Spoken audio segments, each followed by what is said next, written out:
पहली बड़ी नमस्कार, खबर, मैं हूँ पूजा महंगाई और का आप बड़ा देख रहे झटका। हैं देश हमारा भर में न्यूज़ आज से बुलेटिन। अमूल दूध आइए महंगा शुरू हो गया करते है। हैं आज अमूल की ने बड़ी 1 और लीटर अहम दूध पर खबरों के 2 रुपए साथ। की बढ़ोतरी का फैसला लिया है। यानी अब आम लोगों को रोजमर्रा की जरूरत के लिए ज्यादा पैसे खर्च करने होंगे। कंपनी के मुताबिक बढ़ी हुई कीमतें तुरंत प्रभाव से लागू कर दी गई हैं। प्रधानमंत्री मोदी का बड़ा संदेश। प्रधानमंत्री नरेंद्र मोदी अब सीमित काफिले के साथ नजर आए। बुधवार को पीएम मोदी सिर्फ 2 गाड़ियों के साथ बाहर निकले। आमतौर पर उनके काफिले में 12 से 15 गाड़ियां रहती थीं। पीएम लगातार देशवासियों से पेट्रोल और डीजल की बचत करने की अपील कर रहे हैं। गृह मंत्री अमित शाह और भाजपा अध्यक्ष जेपी नड्डा ने भी अपने काफिलों में गाड़ियां कम कर दी हैं। डोनाल्ड ट्रंप पहुंचे चीन। अमेरिकी राष्ट्रपति डोनाल्ड ट्रंप 8 साल बाद चीन दौरे पर पहुंचे हैं। बीजिंग एयरपोर्ट पर उनका भव्य स्वागत किया गया। इस दौरान उनके बेटे एरिक ट्रंप और बहू लारा ट्रंप भी साथ मौजूद रहे। रवाना होने से पहले ट्रंप ने कहा कि अमेरिका को ईरान युद्ध रोकने के लिए चीन की मदद की जरूरत नहीं है। सोना चांदी पर सरकार का बड़ा फैसला। केंद्र सरकार ने सोने और चांदी पर आयात शुल्क बढ़ा दिया है।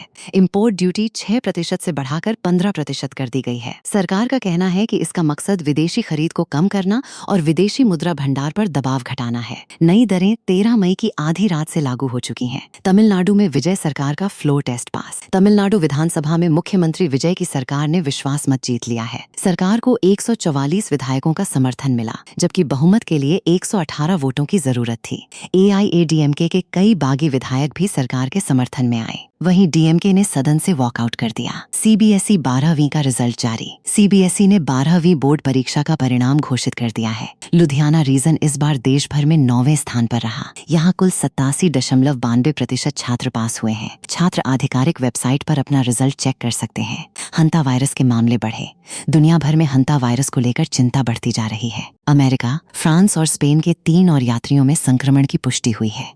अब तक कुल 9 मामले सामने आ चुके हैं, जबकि 3 लोगों की मौत हो चुकी है। WHO ने जहाज से लौटे यात्रियों को 42 दिन तक आइसोलेशन में रहने की सलाह दी है। H-1B वीजा पर अमेरिका की बड़ी तैयारी। अमेरिका विदेशी कर्मचारियों के लिए सैलरी नियम सख्त करने जा रहा है। नई ड्राफ्ट पॉलिसी के मुताबिक H-1B वीजा धारकों की न्यूनतम सैलरी में औसतन 30% बढ़ोतरी हो सकती है। इस फैसले का असर भारतीय आईटी प्रोफेशनल्स पर भी पड़ सकता है। यूपी में योगी सरकार का नया निर्देश। मुख्यमंत्री योगी आदित्यनाथ ने मंत्रियों से सप्ताह में 1 दिन सार्वजनिक परिवहन का इस्तेमाल करने की अपील की है। उन्होंने कहा कि मंत्री मेट्रो, बस, ई रिक्शा और कार पूलिंग का उपयोग करें। इसके साथ ही अगले 6 महीने तक विदेश यात्राएं टालने की भी सलाह दी गई है। मौसम का डबल अटैक। देश भर में मौसम के 2 अलग-अलग रंग देखने को मिल रहे हैं। राजस्थान के बाड़मेर में तापमान 48 डिग्री के पार पहुंच गया है। वहीं यूपी, बिहार और महाराष्ट्र में आंधी और बारिश से 22 लोगों की मौत हो गई। मौसम विभाग ने कई राज्यों में तेज बारिश और तूफान का अलर्ट जारी किया है। किसानों के लिए बड़ी खबर। केंद्र सरकार ने 14 खरीफ फसलों के एमएसपी में बढ़ोतरी कर दी है। धान की एमएसपी 72 रुपए बढ़ाकर 2441 रुपए कर दी गई है।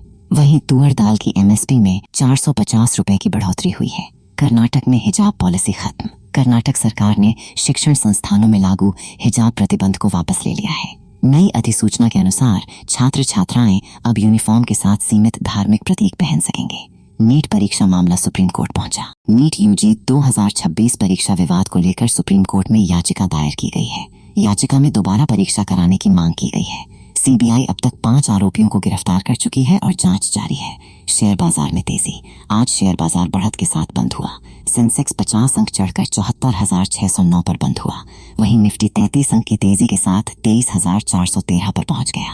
आज मेटल सेक्टर के शेयरों में सबसे ज्यादा खरीदारी देखने को मिली। सोना और चांदी हुए रिकॉर्ड महंगे। सरकार द्वारा आयात शुल्क बढ़ाने के बाद सोने और चांदी की कीमतों में बड़ा उछाल आया है। 10 ग्राम सोना 9,345 रुपए महंगा हो गया, जबकि चांदी 22,853 रुपए तक चढ़ गई। रुपया रिकॉर्ड निचले स्तर पर।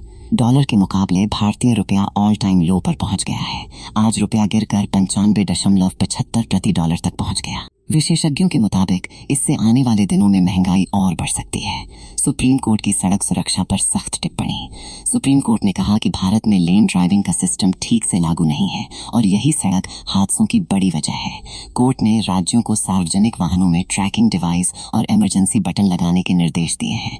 एयर इंडिया ने घटाई अंतर्राष्ट्रीय उड़ानें। एयर इंडिया ने जून से अगस्त तक कई इंटरनेशनल फ्लाइट्स रद्द करने का फैसला लिया है। बढ़ती फ्यूल कीमतों और कुछ देशों के एयर स्पेस प्रतिबंधों को इसकी वजह बताया गया है।